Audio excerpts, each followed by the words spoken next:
नमस्कार, मैं FedEx company से बोल रही हूँ। आपका एक कुरियर जो इराक जा रहा था वापस आ गया है, जिसमें एक्सपायर्ड पासपोर्ट, सिम और इलीगल ड्रग्स हैं। अगर इस तरह का फ़ोन आपके पास आ जाए तो ज़रा संभल जाइए। ये कॉल मिनटों में आपका अकाउंट खाली कर देगा। 2 महीने पहले मेरे परिवार के एक सदस्य के साथ भी ऐसा ही हुआ। उनके पास एक अननोन नंबर से फ़ोन आया और बोला कि मैं फेडेक्स कंपनी से बोल रहा हूँ, आपका एक कुरियर है जो इराक जा रहा था वो वापस आ गया है और उसमें MDMA, एक्सपायर्ड पासपोर्ट्स और कुछ सिम है। तो मेरे फैमिली मेम्बर ने बोला कि हमने तो कोई ऐसा कुरियर नहीं भिजवाया है।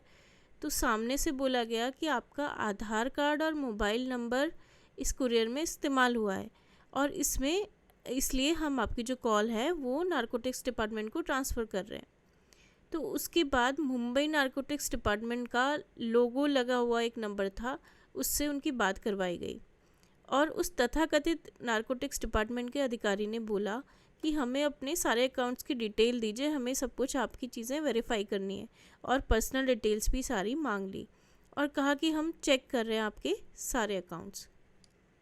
और इसकी थोड़ी देर बाद हमारे पास मेल आता है कि हमारे नाम पर एक नामी प्राइवेट बैंक से 9 लाख का लोन ले लिया गया है तथा बचत खाते से भी लाखों रुपए की रकम ऐंठ ली गई है।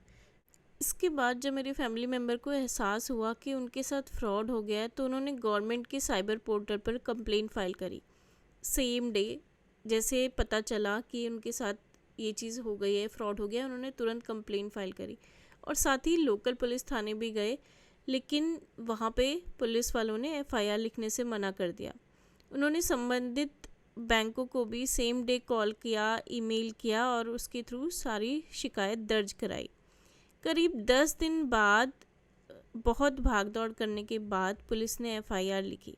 बहुत रिक्वेस्ट करी हमने, उसके बाद जाके उन्होंने FIR लिखी और आज करीब 2 महीने लगभग हो गए हैं, लेकिन कहीं से भी कोई मदद नहीं मिली है।